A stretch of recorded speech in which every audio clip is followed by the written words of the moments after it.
महिलाएं, NCC cadets, बच्चे।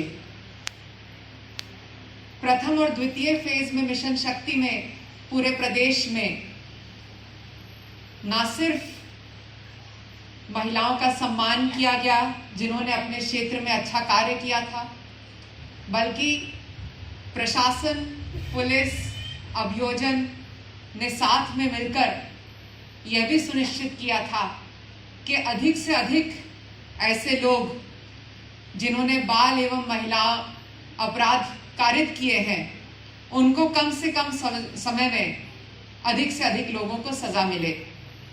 मुझे प्रसन्नता है ये बताते हुए कि जब 17 अक्टूबर से 3 मार्च तक इस वर्ष के फेज 2 चला था तो आपका बलिया जनपद पूरे प्रदेश में ऐसा जनपद था जहां पर 32 लोगों को आजीवन कारावास की सजा दिलाई गई थी जिन्होंने महिला अपराध कारित किए थे।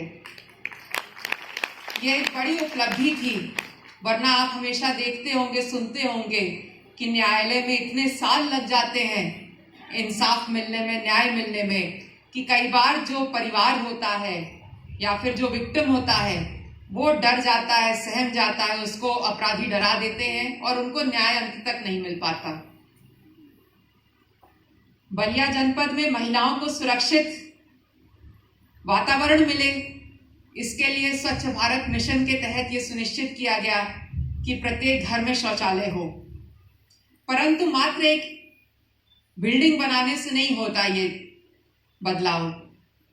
ये बदलाव जब तक गांव के घर के बुजुर्ग, वहां की महिलाएं जब तक बच्चों में ये आदत नहीं डलवाती हैं कि आप खुले में शौच के लिए नहीं जाएंगे, तब तक वो बदलाव नहीं देखने को मिलता। अभी हम लोग खुले में शौच मुक्त की बात करते हैं पूरे जनपद की, लेकिन यदि आप गांव में जाएंगी, क्योंकि माता पिता इस चीज पर ध्यान नहीं देते, इसलिए अभी भी बच्चे और लोग आप पाएंगे कि जो घर में शौचालय बना है उसको अन्य प्रयोग में लाते हैं और जिस कारण के लिए सरकार ने वो दिया उस प्रयोग में नहीं आता। ये इसलिए आवश्यक है क्योंकि जब सुबह या शाम को महिलाएं, बच्चियां अकेले जाती हैं खुले में शौच के लिए, तो ऐसा अनुभव रहा है कि उनके साथ कोई ना कोई अप्रिय घटना घटित हो जाती है। तो इसका सुरक्षा से भी है मतलब, और इसका आपके अपने आत्मसम्मान से भी है वास्ता।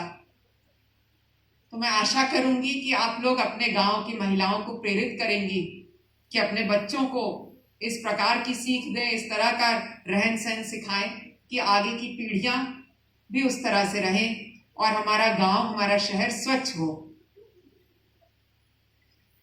अगर आप शक्ति देना चाहती हैं महिलाओं को, बच्चों को, आप उनको शिक्षित करिए और उनको स्वस्थ रखिए। जिस लड़की को आप शिक्षित कर देती हैं, फिर वह स्वयं आत्मनिर्भर बन जाती है। यदि आप महिला को आत्मनिर्भर बनाएंगे तो वो अपने घर में कभी भी मार नहीं खाएगी, चुपचाप सहेगी नहीं, अपनी बहनों को, अपनी माओं के साथ अत्याचार नहीं होने देगी, और अगर काम करेगी तो उसको एक सम्मान भी अधिक मिलता है अपने घर में, और वो चाहे तो अपने ऊपर खर्च कर सकती है, अपने बच्चों को पढ़ा सकती है। जैसा कि आपने लखनऊ से अभी एक महिला का उद्बोधन सुना जिसमें उन्होंने कहा कि मैं मधुमक्खियों का पालन भी करती हूँ, खेती भी करती हूँ और अपने बेटे को इंजीनियरिंग भी करा रही हूँ और अपना खर्चा भी चला रही हूँ। और ये सब किया जा सकता है, ये कठिन नहीं है, लेकिन शिक्षा जब तक नहीं होगी तब तक ये संभव नहीं है। शिक्षा की गुणवत्ता भी माँ ही सुनिश्चित करती है। माँ की डांट, फटकार और मार से ही हम में से कोई भी यहाँ तक पहुंचा है तो इसी कारण से पहुंचा है। अगर केवल दुलार और प्यार हो और केवल खाना पकाने पर ही जोर हो कि लड़की को तो शादी करके जाना है, हमें क्या फायदा होगा इसको पढ़ा के, आपको नहीं पता क्या फायदा होगा। आगे चल के वो लड़की ही आपके काम आ सकती है।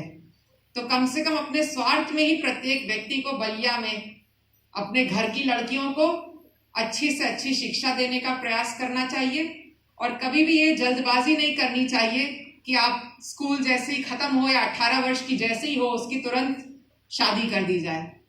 आप अपनी बेटी को मौका दीजिए कि वो कम से कम ग्रेजुएशन कर सके, क्योंकि 12वीं और 16 साल 17 साल की उम्र में कुछ नहीं समझा होता है आदमी ने।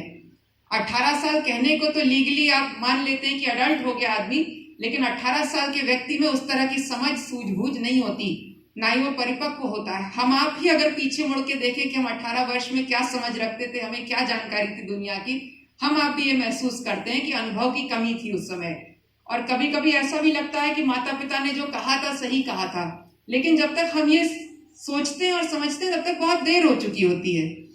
तो ये माता पिता का कर्तव्य है कि हमारे लड़की हमारे लड़के सबको बराबर अधिकार मिले पढ़ाई का, उनको पौष्टिक भोजन मिले। और आप ये विश्वास करके चलिएगा कि लड़की कभी भी आपको अकेला जाके वृद्धाश्रम में नहीं छोड़ के आती है। हम जितने भी वृद्धाश्रम में जाते हैं वहां पर कभी भी हमने ये नहीं सुना कि हमारी बेटी हमको यहाँ छोड़ के गई है। तो आप कृपा करके कोशिश करिए कि जितने लोग आपके संपर्क में आए वह सब ये सुनिश्चित करें कि अपनी बेटियों को पढ़ने का अवसर जरूर दें। आज यहाँ पे कस्तूरबा बालिका विद्यालय की बच्चियों ने बहुत अच्छा प्रस्तुतिकरण किया।